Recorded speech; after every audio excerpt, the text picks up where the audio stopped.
की या विदर्भामध्ये आता सगळे इन्फ्रास्ट्रक्चर सगळ्या गोष्टी आता व्यवस्थित होत असताना आता जर आपण उद्योग आणू शकलो नाही पुढच्या 4-6 वर्षात तर मग आपण दोषी आहे।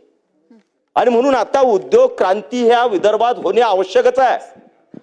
आता विजयभाऊ म्हणत की काय आम्ही पुण्याला नागपूर पुण्याला मुंबईला इकडेच आमच्या मुलांनी जावं काय, पण मी तर माझंही म्हणणं अध्यक्ष महोदय की आपल्या मुलांनी अमेरिकेतही जावं, युरोपमध्ये बी जावं, देशात कुठेही जावं, पण तो काही वर्ग आहे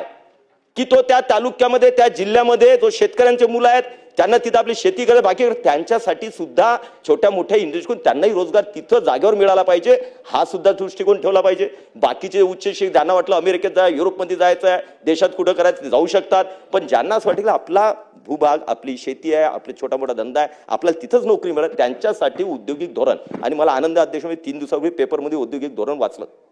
आता ते डिक्लेअर झाले की मला माहित नाही की पेपरमध्ये लीक झाला आय डोंट नो, परंतु आदरणीय मुख्यमंत्री महोदय इतक्या प्रामाणिकतेने ते धोरण आणतायत।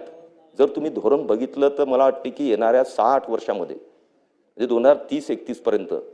विदर्भ, मी आता बाकीच्या रिजनवर एवढ्यासाठी बोलतो फक्त विदर्भावर बोलतोय, बाकीचं तुम्हाला माहिती आहे आणि बाकी मी बोलतो, पण विदर्भ हा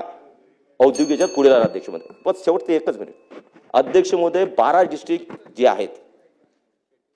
ते अविकसित आहेत ज्यांच्याकडे उद्योगाचा नावाचा विषयच नाही, त्यामुळे बुलढाणा आहे अकोला वाशिम आहे यवतमाळ आहे ते डिस्ट्रिक्ट या औद्योगिक धोरणामध्ये आहेत की ज्यामध्ये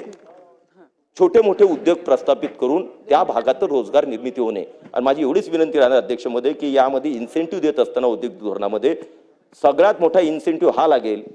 आणि मेनता पश्चिम विदर्भामध्ये की ज्या ई क्लासच्या जमिनी आहेत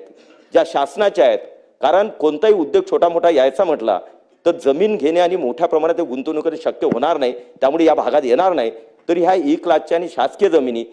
लीज तत्वावर या उद्योगांसाठी जर दिल्या तर पश्चिम विदर्भात मोठ्या प्रमाणात उद्योग येतील, विदर्भातील उद्योग येतील आणि गडचिरोली सारखं ज्या पद्धतीने मुख्यमंत्र्यांनी गडचिरोलीला एक मोठ्या स्टेजवर नेलं त्याचप्रमाणे बाकीचे 10 डिस्ट्रिक्ट जातील, त्यासाठी त्यांनी प्रयत्न करावे एवढीच विनंती करतो। आणि एक